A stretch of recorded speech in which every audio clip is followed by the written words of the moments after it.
दोस्तों, आज के एपिसोड में मैं आपके लिए लेकर आया हूं मेरे व्यूअर्स की भेजी 3 सच्ची और बहुत ही मजेदार डरावनी कहानियां। अगर आप चैनल पर नए हैं तो जल्दी से मेरे चैनल को सब्सक्राइब कर लीजिए, तो खुद भी सुनिए और अपने दोस्तों के साथ भी शेयर कीजिए और खो जाइए भूतों की इस खौफनाक दुनिया में।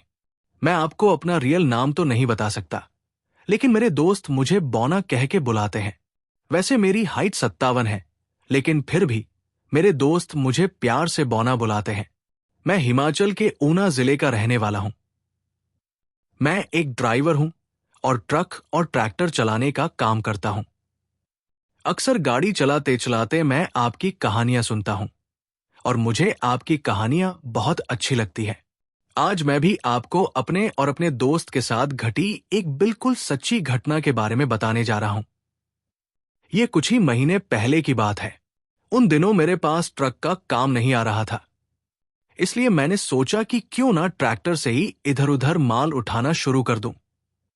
हमारे यहां पास में ही एक ईंटों का भट्ठा है जहां ईंटें बनती हैं, तो मैंने वही उस भट्ठे के लिए ईंटें और मिट्टी ढोने का काम शुरू कर दिया। बीच बीच में इधर उधर कोई और काम आ जाता तो वह भी कर लेता था। साथ ही बताऊं कि हमारे गांव में एक सान नाम की नदी पड़ती है। उन दिनों उस नदी में ज्यादा पानी नहीं था, इसलिए हम नदी के बीच में ही ट्रैक्टर ले जाकर उसकी मिट्टी भर के लाया करते थे। बहुत से लोग नदी से रेती भी निकाल के बेचते थे। नदी के ऊपर एक पुल भी बना है जिससे गाड़ियां जाती है। ऐसे ही एक दिन मैं और मेरे कुछ दोस्त एक शादी में गए हुए थे और वहां से वापस आते आते हमें शाम के 4 बज गए। घर आने के बाद मैंने अपने दोस्त से कहा कि चल मिट्टी लेकर आते हैं, एक चक्कर लगा लेते हैं। वो तैयार हो गया। इसके बाद हमने नदी से एक मिट्टी की ट्रॉली भरी और शाम 7 बजे तक उस भट्ठे पर मिट्टी गिरा के हम फ्री हो गए। जब हम वहां मिट्टी उतार रहे थे तो वहां हमें एक अंकल मिले। वो मुझसे पूछने लगे कि तुम एक ट्रॉली का कितना लेते हो। मैंने कहा कोई बात नहीं अंकल, जब भी आपको ट्रॉली गिरवानी हो तो बता देना, पैसे जो आप चाहो वो दे देना। वो अंकल भी वही के लोकल थे। बोले मुझे 4 ट्रॉली मिट्टी चाहिए, हमारे घर के आंगन के लिए मिट्टी गिरवानी है। मैंने पूछा कब चाहिए। वो बोले 2 आज डाल देना और 2 कल डाल देना। मैंने कहा ठीक है। फिर मैंने अपने कुछ दोस्तों को कॉल किया और उनको अपने साथ चलने को कहा। मैंने सोचा था जितने ज्यादा लोग होंगे काम उतनी ही जल्दी हो जाएगा, लेकिन सब दोस्त किसी ना किसी काम से कहीं गए हुए थे। फिर मैंने अपने एक और दोस्त को कॉल किया। वो भी मेरी तरह ट्रैक्टर चलाता था। मैंने उसको बताया कि 4 ट्रॉली मिट्टी डालनी है, चलेगा क्या? वो तैयार हो गया। बोला हाँ चलते हैं, वैसे भी काम नहीं मिल रहा है कहीं से, कुछ पैसे कमा लेंगे।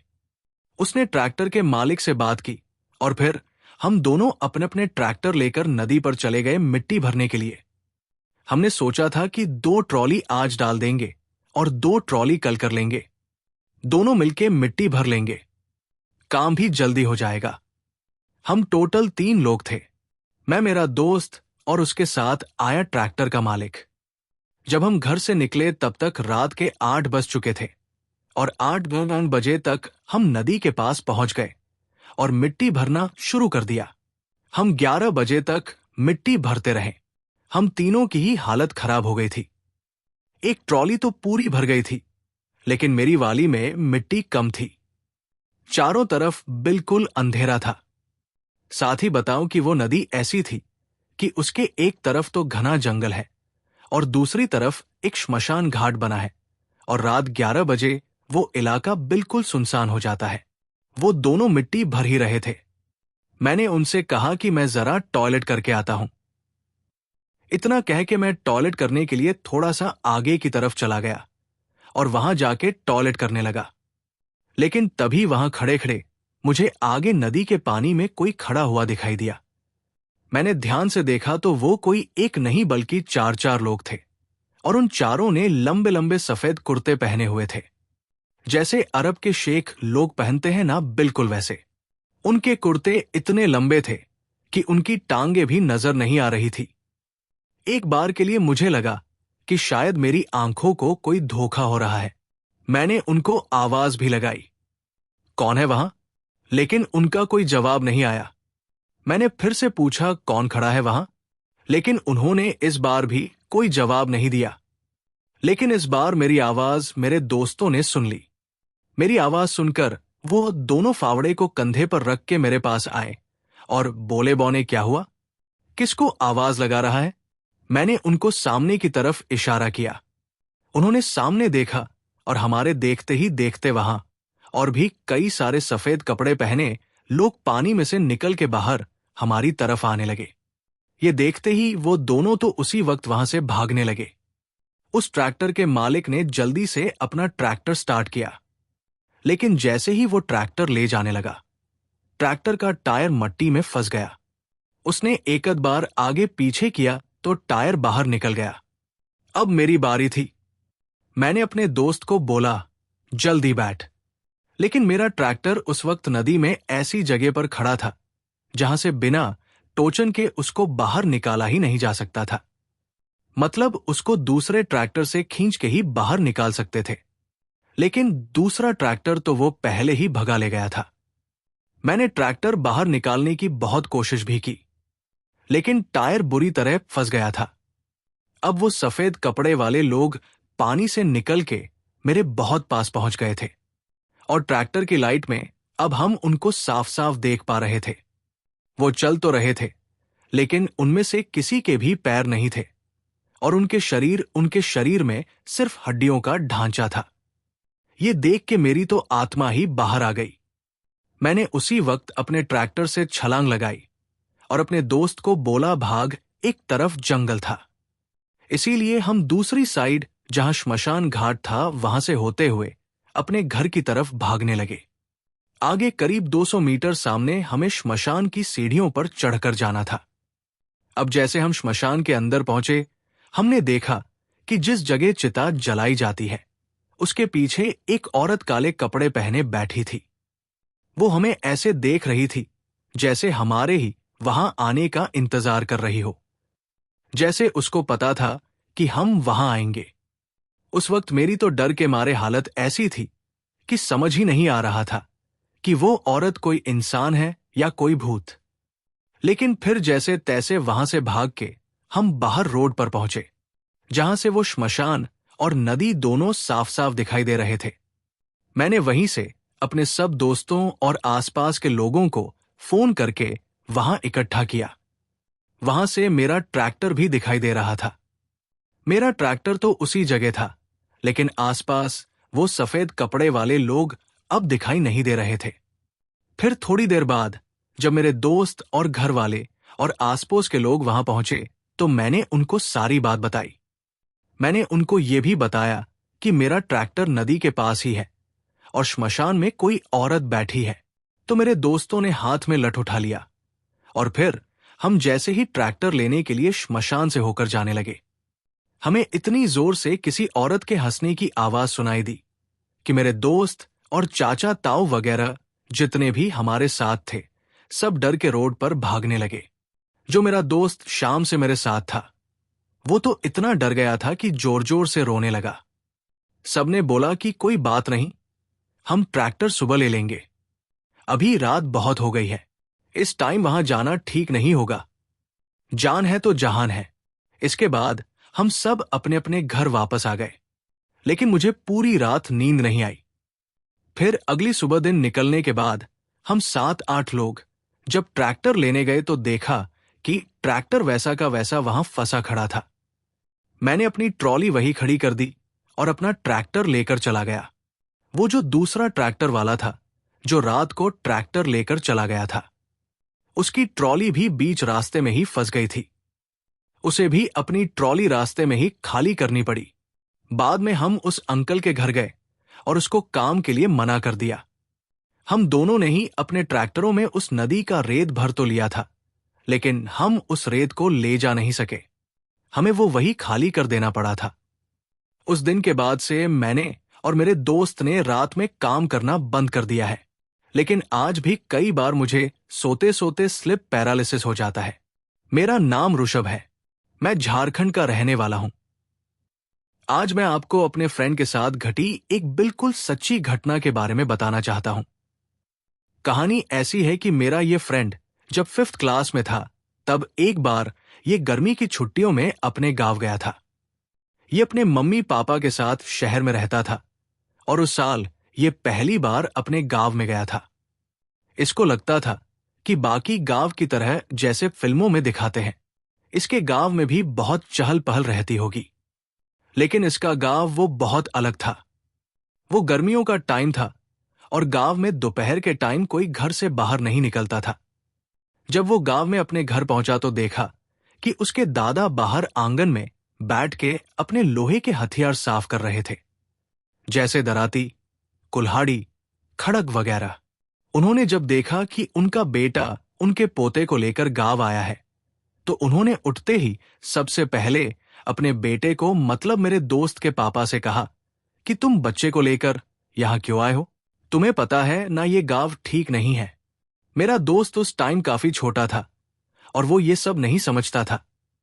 उसके दादा ने अपने पोते को प्यार से अपने पास बुलाया और उसको समझाया कि बेटा, तुम दोपहर में और रात के वक्त इस घर से बाहर नहीं निकलोगे। अगर तुम्हें बाहर जाना भी हुआ तो मेरे सिवाय और किसी के भी साथ इस घर से बाहर नहीं निकलना। वो छोटा ही था, इसलिए उसने भी ज्यादा कुछ ना समझते हुए हाँ बोल दिया। एक दिन तो सब कुछ ठीक रहा। इस बीच आसपास के बच्चों से उसको पता चला कि इस गांव में एक जगह है जहां बहुत सारे आम के पेड़ लगे हैं। तो एक दिन वो आम तोड़ने के लिए दोपहर के समय घर में बिना किसी को कुछ बताए निकल गया।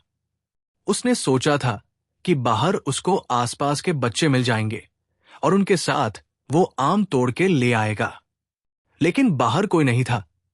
गांव की सारी गलियां बिल्कुल सुनसान हो रखी थी। वो अकेला ही उन सुनसान गलियों से जाने लगा, वो जगह ढूंढता हुआ जहां वो आम के पेड़ लगे थे। इस बीच आसपास के लोग अपने घरों की खिड़कियों से ही उसको बाहर जाता देख रहे थे। लेकिन गांव में किसी को नहीं पता था कि ये बच्चा कौन है, किसके घर में है। इसीलिए किसी ने उसको कुछ नहीं कहा। वो अकेला ही पूरे गांव में भटक रहा था। ऐसे ही चलते चलते वो एक ऐसी जमीन के सामने पहुंच गया जहां एक पुराना सा टूटा पड़ा घर बना था और उस जमीन की बाउंड्री भी टूटी हुई थी। वो वहीं उस टूटी हुई दीवार के सामने टेक लगा के बैठ गया। अब वो वहां बैठा ही था कि कुछ ही देर बाद उसके सामने एक लंबा सा आदमी आकर खड़ा हो गया और उसको घूर घूर के देखने लगा। उस आदमी की बड़ी बड़ी दाढ़ी थी और उसमें से एक अजीब ही तरह की खुशबू आ रही थी। वो बिना कुछ बोले बस वही खड़ा लगातार मेरे दोस्त को देखे जा रहा था। पहले तो मेरे दोस्त को कुछ भी अजीब नहीं लगा, लेकिन जब वो आदमी लगातार उसको घोरे जा रहा था तो अब उसको भी डर लगने लगा। वो भी एक बच्चा ही था। इस बीच उसके घर में उसकी मम्मी उसको ढूंढ रही थी, लेकिन वो पूरे घर में नहीं मिला तो उन्होंने घर के सब लोगों को बताया कि वो खो गया है। उसके दादाजी ये बात सुनते ही बहुत ज्यादा गुस्से में आ गए और उसी वक्त अपने कुछ हथियार लेकर अपने पोते को ढूंढने निकल गए। उन्होंने आसपास के लोगों से पूछा तो लोगों ने बताया कि उन्होंने एक अनजान लड़के को उस तरफ जाते देखा था। ये सुनकर वो लोग जल्दी से भाग के उस जगह पहुंचे तो देखा कि वहां मेरा दोस्त जमीन पर बेहोश पड़ा था। उसके आसपास कोई नहीं था। उसके दादा उसको जल्दी से उठा के उनके घर लेकर आए, लेकिन उसको अगले 1.5 दिन तक होश ही नहीं आया। फिर उसके दादा ने अपने एक जानने वाले किसी बाबा को अपने घर बुलाया। बाबा ने घर पे आके उसके ऊपर कुछ किया और फिर उसके 3 घंटे बाद उसको होश आ गया। होश में आते ही उसके दादाजी ने उसके पापा से कहा कि तुम लोग अभी के अभी यहां से चले जाओ और इस गांव में फिर दोबारा कभी मत आना। उसके दादाजी ने बहुत दुखी मन से रोते रोते ये बोला था। उसके पैदा होने के बाद पहली बार वो अपने गांव गया था। उसके दादा उनको गांव में कभी नहीं आने देते थे, लेकिन उस साल उसके पापा बिना उसके दादा को बताए सीधा गांव चले गए थे। उसके बाद वो लोग वापस शहर अपने घर वापस आ गए और फिर कभी गांव नहीं गए। यहां तक कि उसके दादाजी के मरने पर भी वो अपने गांव नहीं गया था। उसके गांव का नाम खुंटी है, जो कि झारखंड में ही पड़ता है। उसको आज तक नहीं पता कि उसके गांव में ऐसा क्या है जिसकी वजह से उसके दादा उसको गांव आने से मना किया करते थे। मेरा नाम सदाशिव प्रधान है। मैं ओडिशा के पूरी जिले का रहने वाला हूं। आज मैं आपको अपनी एक रियल स्टोरी के बारे में बताने वाला हूं। जब मैं बोर में जॉब करने के लिए गया था, आपको बता दूं कि बोर में मेरी 2 बहनें पहले से ही अपनी फ्रेंड्स के साथ एक 1 BHK के रूम में रह रही थी। इसलिए जब मैं बोर गया तो शुरू के कुछ दिन तो मैंने उनके फ्लैट में ही एडजस्ट करने की कोशिश की। लेकिन 1 BHK फ्लैट में इतने लोगों का एडजस्ट हो पाना बहुत मुश्किल था। साथ ही बता दूं कि उन दिनों मैं भूत प्रेत आत्मा वात्मा जैसी चीजों पर भी बिल्कुल विश्वास नहीं करता था। मैं हमेशा सबसे यही कहता था कि भूत भूत सिर्फ फिल्मों में ही होते हैं, असली दुनिया में नहीं। लेकिन मुझे नहीं पता था कि एक दिन मैं खुद एक भूत की कहानी बन जाऊंगा। आप लोग यकीन नहीं करोगे, लेकिन अभी ये कहानी लिखते हुए भी मेरे रोंगटे खड़े हो रहे हैं। ये 2022 की बात है। 1 BHK में एडजस्ट करना मुश्किल हो रहा था, इसलिए हम कोई 2 BHK ढूंढ रहे थे और कुछ ही दिन बाद हमको एक 2 BHK मिल गया। मैं, मेरी दोनों बहनें रश्मि और सीमा और उनकी रूममेट्स लिली और मोना का छोटा भाई कृष्ण, हम सब ने उस 2 BHK फ्लैट में शिफ्ट कर लिया। वो फ्लैट हमें मुश्किल से मिला था। साथ ही बताओ कि बोर में 2 BHK में नॉर्मली 4 लोगों को ही अलाउ किया जाता है, लेकिन उस फ्लैट के मालिक ने हम 6 लोगों को भी रहने के लिए अलाउ कर दिया था। फ्लैट बहुत सुंदर था, नया पेंट, साफ सुथरे कमरे, सब कुछ अच्छा था। लेकिन फिर भी पता नहीं क्यों हवा में एक अजीब सा भारीपन महसूस हो रहा था। और फिर पहले ही दिन मेरी बहन सीमा, जो कि मुझसे 4 साल बड़ी है, वो बोली, ये घर तुम लोगों को अजीब नहीं लगता जैसे कि दीवारों के अंदर कोई छुपा बैठा है? दीदी की बात सुन के मैं हंसने लगा। बोला, दीदी पागल हो गई हो क्या? ये घर बहुत अच्छा है। इसके बाद हम लोगों ने स्विगी से खाना ऑर्डर किया और फिर सब खाना खा के अपने अपने कमरों में सोने के लिए लेट गए। रात में सोते सोते अचानक 2 बजे के करीब मेरी आंख खुल गई। मुझे प्यास लगी थी और पास में पानी की बोतल भी नहीं थी, इसलिए मैं उठकर किचन की तरफ जाने लगा। लेकिन किचन में जाकर जब मैं पानी पी रहा था तो अचानक मेरी नजर किचन की एक दीवार पर पड़ी। दीवार पर लिखा था, वेलकम बैक श्रुति। वो देखते ही एक बार के लिए तो मैं डर ही गया था, लेकिन फिर मुझे लगा शायद किसी ने प्रैंक किया होगा। मैं उसको इग्नोर करके पानी पी के अपने रूम में आकर लेट गया, लेकिन अब नींद नहीं आ रही थी। बहुत ही अजीब सा महसूस हो रहा था। और फिर थोड़ी देर बाद 3 बजे के करीब बाथरूम से पानी की टपटप की आवाज आने लगी, जबकि पहले वो आवाज नहीं आ रही थी। मैंने उठकर बाथरूम में जाकर देखा तो सामने शीशे पर जमी भाम पर कुछ लिखा था, गेट आउट। ये देखते ही मेरे तो पैर वही डर के मारे जम गए।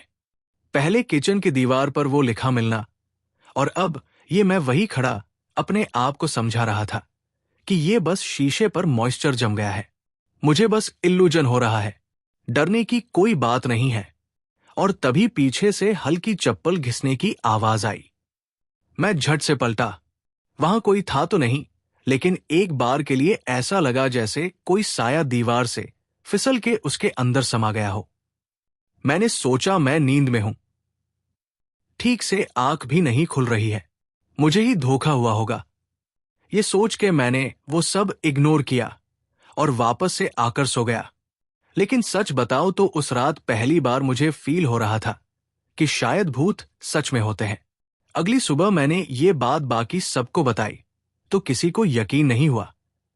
लेकिन बातों बातों में मेरी बड़ी बहन रश्मि ने गूगल पर उस फ्लैट का एड्रेस डाल के सर्च किया तो कुछ साल पुरानी एक न्यूज सामने आई। 2019 girl name Shruti found dead in apartment body missing. वो न्यूज देखते ही सब लोग हैरान रह गए, लेकिन मुझे गुस्सा आ रहा था। मैंने कहा, नहीं, ये बस एक कोइंसिडेंस है, ये भूत कुछ नहीं होते। लेकिन उस दिन से हर रात कोई बाथरूम के मिरर पर श्रुति का नाम लिखता था, लेकिन हम इग्नोर करते रहे।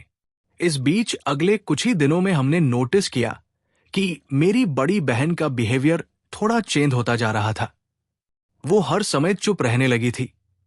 उसकी आंखों के नीचे डार्क सर्कल्स भी हो गए थे। वो मुझसे कहती कि रात में सोते हुए वो लड़की मुझे देखती है। सुबह अक्सर उसके बेड के आसपास लंबे लंबे बाल पड़े मिलते थे। ऐसे ही जब फ्लैट में ये सब अजीब अजीब चीजें हो रही थी तो एक दिन मोनालिसा और उसका छोटा भाई एक बाबा के पास गए और बाबा को इन सब चीजों के बारे में बताया। तो बाबा ने उनको कुछ ताबीज पहनने को दिए। फ्लैट पर आकर उन्होंने सबको वो ताबीज दे दिए, लेकिन मुझे नहीं दिया। मोनालिसा ने मुझसे कहा कि तुम इन सब चीजों पर विश्वास नहीं करते हो ना, इसलिए तुम्हारे ऊपर ये काम नहीं करेगा। मैंने भी हंसते हुए बोल दिया कि मुझे ये चाहिए भी नहीं। लेकिन सच बताओ तो अंदर ही अंदर मुझे डर महसूस हो रहा था। फिर उसी रात में जब सब लोग सो रहे थे तो अचानक किचन से आवाज आई। मैं डरते डरते उठा और किचन में जाकर देखा तो देखा कि वहां रखा एक पुराना ड्रॉर खुला हुआ था। उस ड्रॉर के अंदर एक फोटो और डायरी थी। मैंने वो फोटो देखी तो वो एक लड़की की फोटो थी। मैं मन ही मन सोच रहा था कि कहीं ये उस लड़की श्रुति की फोटो तो नहीं है। मैंने वो डायरी खोल के देखी तो डायरी के अंदर कन्नड़ लैंग्वेज में लिखा हुआ था। तभी मोना दीदी वहां आ गई और मुझसे वो डायरी लेकर बंद कर दी और धीरे से बोली, मुझे लगता है ये घर इसी का है। और उसके इतना कहते ही घर की लाइट चली गई। उस वक्त रात के 12:07 का टाइम था। तभी अंदर से रश्मि के चीखने की आवाज आई। मैं जल्दी से भाग के गया तो वो बोली कि कोई मेरे बाल खींच रहा था। तब तक बाकी सब लोग भी वहां पहुंच गए थे। कृष्णा कृष्णा जो वही खड़ा था अचानक से कन्नड़ में कुछ बोलने लगा, जबकि उसको कन्नड़ आती ही नहीं थी। हम में से किसी को भी कन्नड़ नहीं आती थी, लेकिन मोनालिसा को बोर में रहते हुए 7 साल हो गए थे, इसलिए वो कन्नड़ थोड़ी बहुत समझ लेती थी। कृष्णा कन्नड़ में कह रहा था, निकल जाओ मेरे घर से। तभी मोना कुछ मंत्र पढ़ने लगी और उसके ऐसा करते ही उसको किसी ने जोर से धक्का दे दिया। वो सीधा पीछे दीवार से जा टकराई। ये सब हम खुद अपनी आंखों से देख रहे थे और फिर कुछ ही सेकंड्स बाद सब कुछ नॉर्मल हो गया। दीदी ने ये बात अपने ऑफिस में काम करने वाले संस्कार भैया को बताई। वो भी उड़ीसा के ही रहने वाले थे और भूत प्रेत झाड़फूंक करने की अच्छी नॉलेज रखते थे। अगले ही दिन वो हमारे फ्लैट पर आ गए। अपने साथ वो अपने फ्रेंड आशुतोष को भी लेकर आए थे। हमारे यहां आने के बाद उन्होंने पूरे फ्लैट को घूम के चेक किया और फिर बताया कि ये कोई नॉर्मल आत्मा नहीं है, ये एक श्राप है। उन्होंने अपने गले में पहनी रुद्राक्ष की माला निकाली और कुछ मंत्र पढ़ने लगे और उनके मंत्र पढ़ना शुरू करते ही श्रुति की आत्मा सामने आ गई। मुझे पक्का नहीं पता कि वो श्रुति की ही आत्मा थी या किसी और की, लेकिन उसका चेहरा आधा जला हुआ था। लंबे बाल, जलती हुई आंखें, बहुत ही डरावनी थी वो। आते ही उसने सीधा संस्कार भैया का गला दबाना शुरू कर दिया। वो बुरी तरह छटपटाने लगे और फिर कुछ सेकंड्स बाद वो आत्मा खुद ही वहां से गायब हो गई। अब हम लोग इतना डर गए थे कि समझ ही नहीं आ रहा था कि अब क्या करें। हम अब उस घर में रात नहीं बिता सकते थे, इसलिए मोहना दीदी फिर से उसी बाबा के पास गई जिसने उनको वो ताबीज दिया था और उनको किसी तरह फ्लैट पर लेकर आई। फ्लैट पर आके उन्होंने हमसे कुछ सामग्री मंगवाई और पूजा शुरू की। लेकिन पूजा शुरू होते ही मेरी बहन सीमा के अंदर श्रुति की आत्मा घुस गई। उसके मुंह से अब ऐसी आवाज आ रही थी जैसे कई सारे लोग एक साथ बोल रहे हो। वो बोली, ये घर मेरा है, तुम लोग चले जाओ यहां से, नहीं तो मैं सबको मार डालूंगी। इतना कहकर सीमा बेहोश हो गई। उस बाबा ने बताया कि इस घर के अंदर कई सारी आत्माओं का वास है, तुम्हें इस घर को छोड़ना ही पड़ेगा। इन आत्माओं को काबू में नहीं किया जा सकता। इसके बाद हमने बिना समय गवाए वो फ्लैट खाली कर दिया और एक दूसरी जगह किराए पर ले लिया।